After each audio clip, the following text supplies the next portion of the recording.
우리 같이 시편 102편 12절부터 28절까지 말씀 한 절씩 같이 교독하겠습니다. 12절 말씀부터 제가 읽겠습니다. 여호와여, 주는 영원히 계시고 주에 대한 기억은 대대에 이르리이다.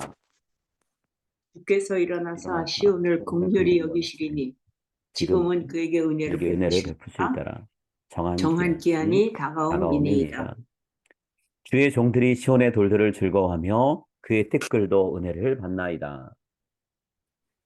이에 문 나라가 여호와의 이름을 경외하며 이 이 땅의 땅에 모든 모든 왕들이 왕들이 주의 주의 영광을 영광을 경외하리니 여호와께서 시온을 건설하시고 그의 영광 중에 나타나셨습니다.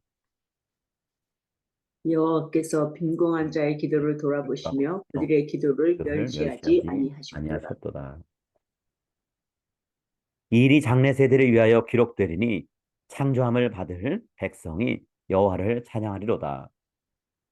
여호와께서 그의 여호와께서 그의 높은 높은 성소에서 굽어 성소에서 굽어 보시며 보시며 하늘에서 땅을 땅에서 살펴보시고 살펴보셨으니 이는 갇힌 자의 탄식을 들으시며 죽이기로 정한 자를 해방하사 여호와의 이름을 시온에서 그래서 그 그 영예를 영예를 예루살렘에서 예루살렘에서 선포하게 하려 선포하게 하려 하심이라. 하심이라. 그때 민족들과 나라들이 함께 모여 여호와를 섬기리로다. 그가 내 힘을 중도에 너를 쇠약하게 생각하게 하시며 하시며 내 내 날을 나를 짧게 짧게 하셨도다. 하셨도다. 나의 말이 나의 하나님이여 나의 중년에 나를 데려가지 마옵소서. 주의 연대는 대대에 무궁하니이다.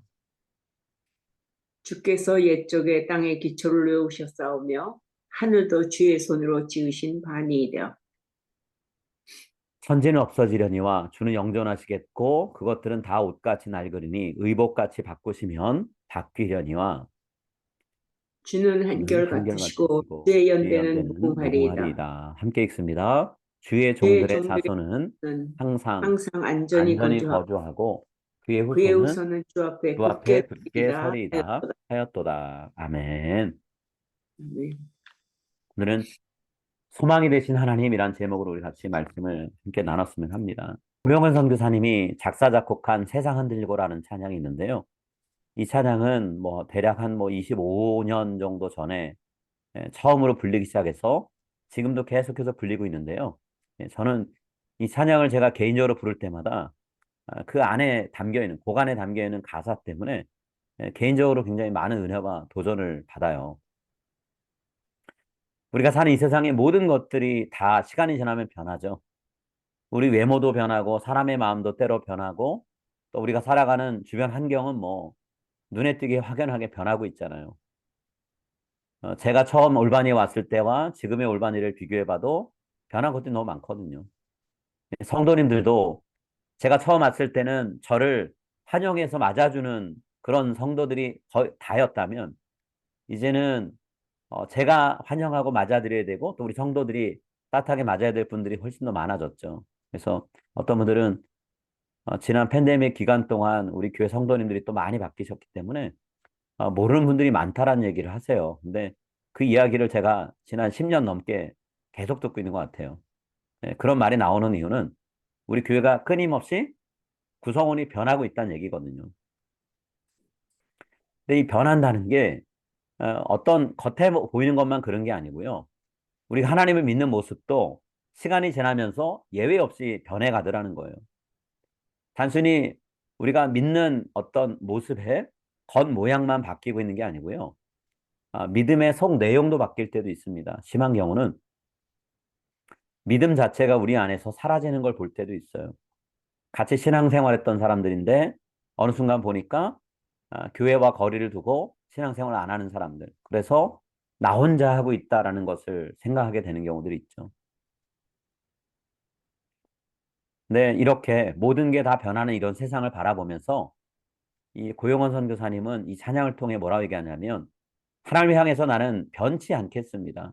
하나님 믿는 마음을 저는 절대로 바꾸지 않겠습니다. 이런 약속을 하고 있어요. 그 가사 잠깐 보여드릴게요. 세상 흔들리고 사람들은 변하여도 나는 주를 섬기리. 주님의 사랑은 영원히 변하지 않네. 나는 주를 신뢰해. 믿음 흔들리고 사람들 주를 떠나도 나는 주를 섬기리. 주님의 나라는 영원히 쇠하지 않네. 나는 주를 신뢰해. 세상은 온통 변하는 것뿐이고 믿음이 흔들려서 사람들이 하나님을 떠날 수 있지만 나는 주님을 섬기는 마음을 변치 않겠다라고 얘기합니다. 그러면서 마지막으로 오직 믿음으로 내가 살리라. 오직 믿음으로 내가 살리라. 이렇게 고백을 하고 있어요. 여러분 이 찬양 가사처럼 지금 우리가 하나님을 신뢰하면서 이 세상을 살아가기 때문에 이 주중 기도회, 수요 기도회도 모여 있는 거죠. 우리가 믿는 하나님은 어떤 분이신가요? 여러분이 경험하신 하나님의 모습들이 각각 있으시죠? 자, 우리가 믿는다고 고백한 하나님은 어떤 분이신지 오늘 성경이 얘기하는데요. 세상은 끊임없이 이 시간의 흐름에 따라, 역사의 흐름에 따라서 변하지만 하나님은 항상 한결같고 변함이 없으신 분이다라고 성경은 여러 곳에서 반복해서 말씀하고 있어요. 이 세상을 처음 만드실 때 그때 모습이나 수천 년이 흐른 지금이나 하나님은 늘 동일한 모습으로 우리를 대하신다라는 거죠. 그 말씀이 오늘 본문 25절부터 27절까지 있습니다. 25절부터 27절 말씀. 제가 읽을게요. 주께서 옛적에 땅에 기초를 놓으셨사오며 하늘도 주의 손으로 지으신 바니이다. 천지는 없어지려니와 주는 영존하시겠고 그것들은 다 옷같이 낡으리니 의복같이 바꾸시면 바뀌려니와 주는 한결같으시고 주의 연대는 무궁하리이다. 이런 이 말씀처럼 하나님이 한결같으시고 변함이 없으시기 때문에 우리가 하나님을 믿고 의지할 수가 있는 거죠. 어, 늘 변하시는 분이랑 우리가 무엇을 근거로 하나님이 우리를 한결같이 대할 거라고 확신할 수 있겠어요? 불변하시는 분, 우리가 믿고 의지할 수 있는 분이기 때문에 우리가 하나님을 부를 때 그냥 하나님이라고 얘기하지 않죠. 나의 하나님 이렇게 불러요. 내 하나님. 나의 하나님, 우리 하나님은요. 늘 한결같이 처음 우리가 그분을 만났을 때, 그분을 알았을 때와 똑같이 우리 곁에 떠나지 않고 함께하고 계세요. 하나님의 불변하는 모습 가운데 하나죠.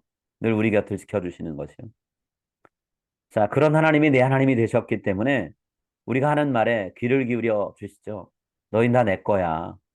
단순히 소유만 얘기하시는 게 아니라 하나님 것이기 때문에 하나님이 소중히 대한다, 소중히 다룬다 말씀하시죠.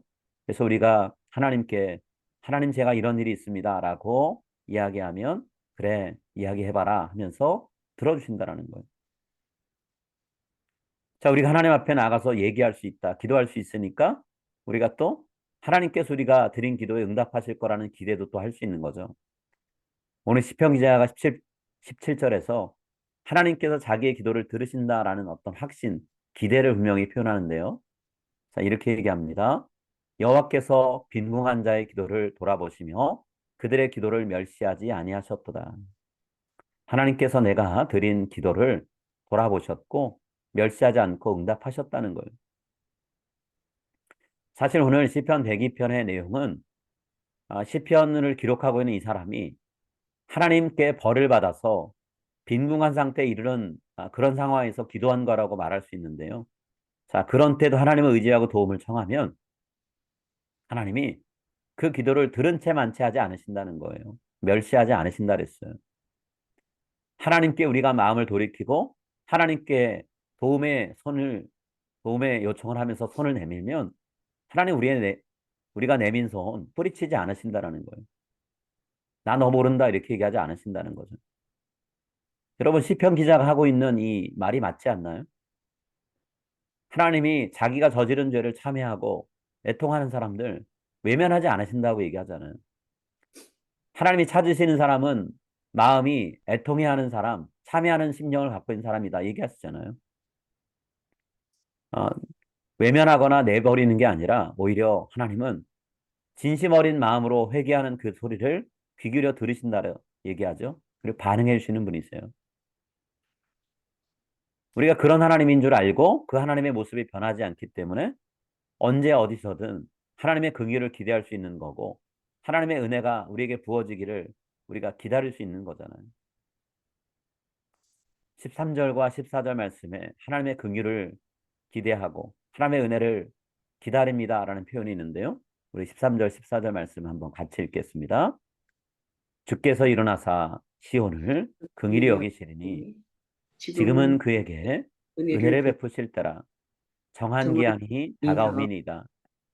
주의 주의 종들이 시온의 시온의 돌들의 돌들을 즐거워하며 그의 티끌도 티끌도 은혜를 은혜를 받나이다.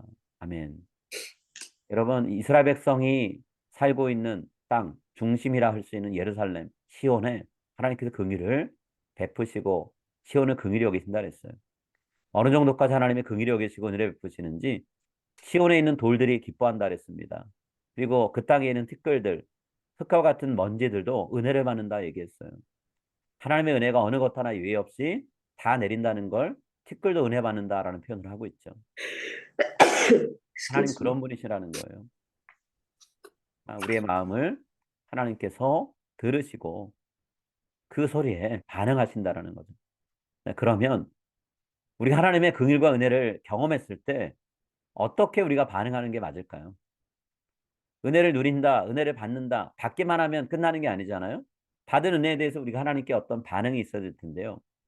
오늘 시편 기자는 우리가 하나님께 두 가지 반응을 하기를 권면한다라고 얘기합니다.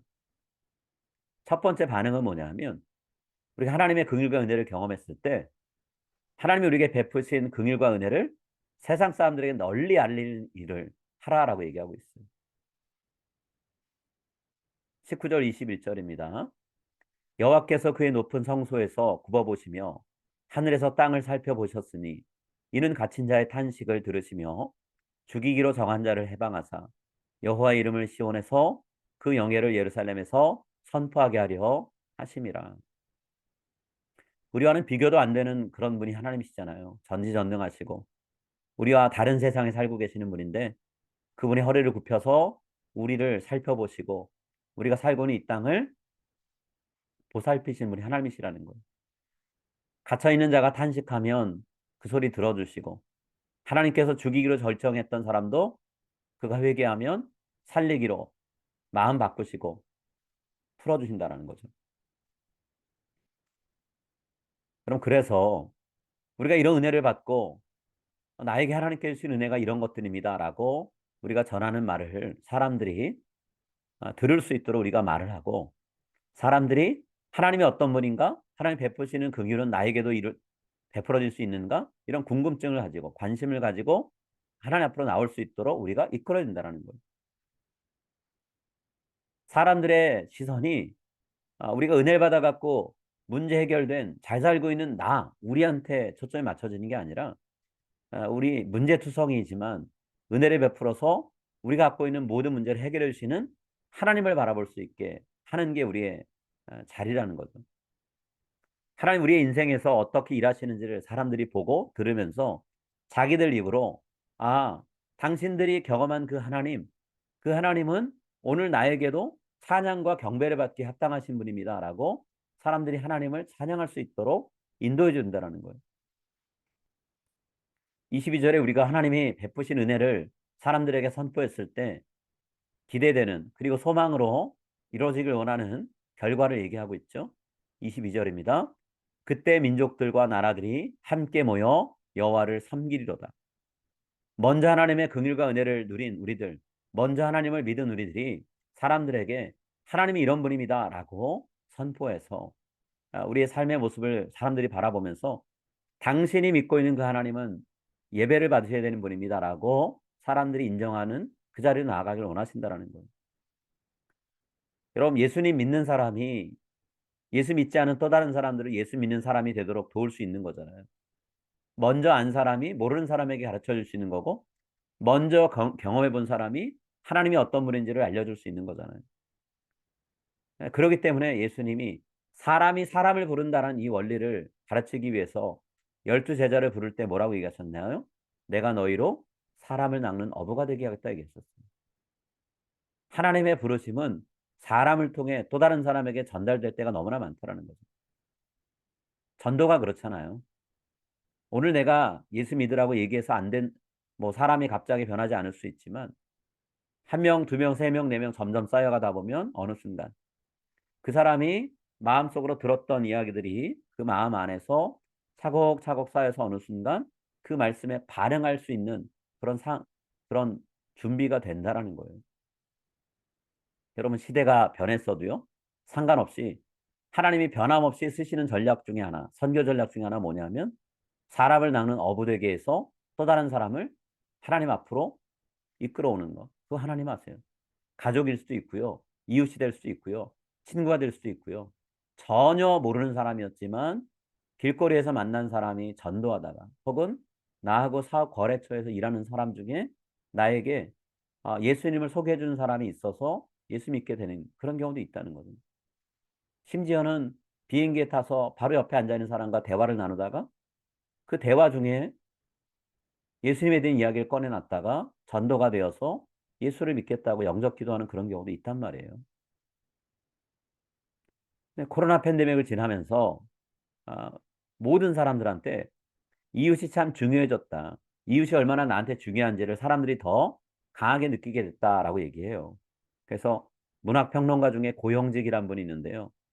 이분이 어떤 얘기를 신문 사설에다 썼냐면 내 곁에 이웃이 있고 그 이웃이 내 편을 들어주고 나를 품어주는 그런 사람이라면 그 사람은 나에게 중요한 사람이다. 그런 사람이 있는 것이 중요하다 얘기했어요. 내 곁에 있고 내 편이 되고 나를 품어주고 그런 사람들이 모인 곳. 그걸 우린 뭐라고 얘기하죠? 커뮤니티라고 얘기해요. 공동체라고 얘기합니다. 교회는 하나님을 중심으로 모여 있는데 하나님을 중심으로 모여서 서로의 신앙을 나누고 삶을 나누면서 공동체가 되는 곳. 그것이 교회라는 거죠. 근데 하나님은 이 공동체를 통해서 사람들이 전도될 수 있게 하시고요.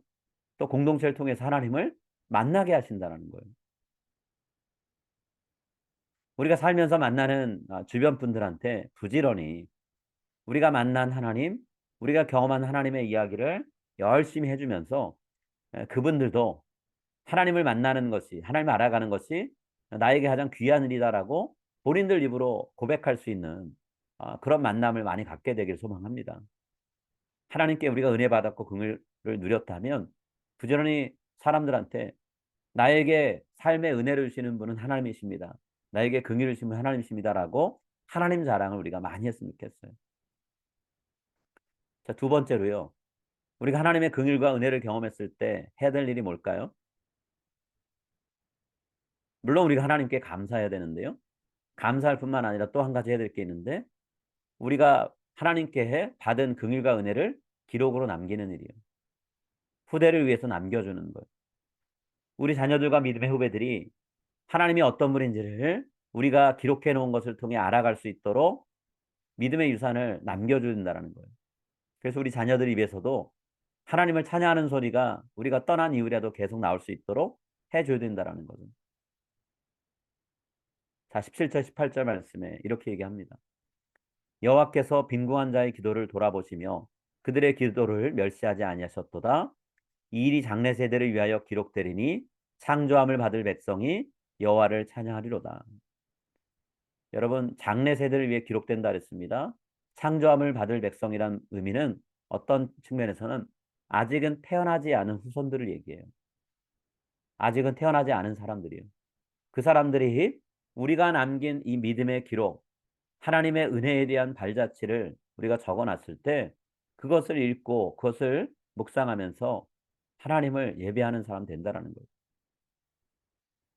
기록한다는 게 우리가 뭐 펜이나 연필을 들어가지고 내가 경험했던 것들을 실제로 노트에다 적는다는 의미가 될 수도 있고요. 아니면 기록한다는 게 우리 자녀들의 마음속에 다음 세대들의 눈과 귀에 저들의 몸에 무언가 신앙에 대해서 기억되게 하는 어떤 일을 만들어줄 수 있다는 거죠. 경험하게 해줄 수 있다는 거예요.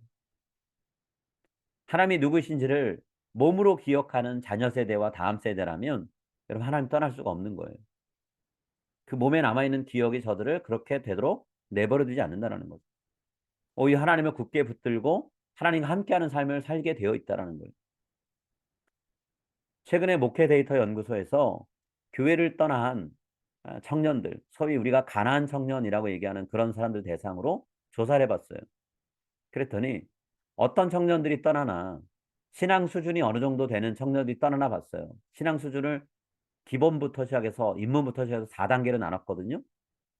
근데 가나안 청년들 답변한 내용을 보니까 100% 중에서 73%가 기독교 입문층에 속해 있는 사람들이라는 거예요.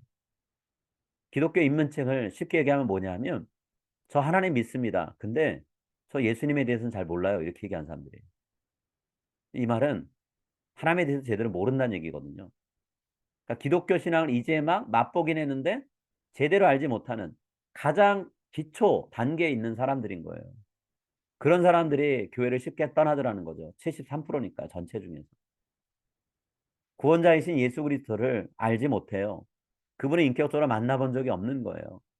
경험이 없어요. 몸으로 기억할 신앙 유산이 없는 거예요. 그러니까 교회를 떠나게 되더라는 거죠.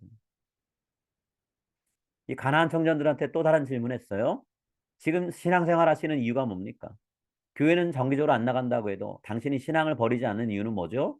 라고 했을 때 뭐라고 대답했냐면 응답자 40%가 이 불안한 시대에 마음의 평안을 얻기 위해서 저는 신앙생활합니다. 이렇게 얘기했어요. 28%는 우리 가족들이 신앙생활하기 때문에 저도 하게 됩니다. 라는 거예요. 둘을 합치면 70% 됩니다. 거의. 그러면 가장 중요한 것. 예수 그리스도를 믿고 따름으로 구원받을 수 있기 때문에 제가 신앙생활합니다. 대답한 청년들의 비율이 얼마나 될까요? 12%밖에 안 돼요. 10명 중 1명만 제대로 된 신앙생활을 하고 있다라고 말할 수 있는 거죠. 젊은 세대들이 하나님을 제대로 알지 못해요. 그렇게 교회 안에 지내다가 교회를 떠나게 되더라는 거예요. 이런 통계를 보면서 우리가 무엇을 해야 되는가를 한 번 더 확인하게 되죠. 하나님이 우리에게 어떤 분이시고 우리가 어떤 행하시는지 부지런히 우리 자녀 세대들에게 다음 세대들에게 알려주고 그들도 그 하나님을 만날 수 있도록 돕는 일을 우리가 해야 된다라는 거예요.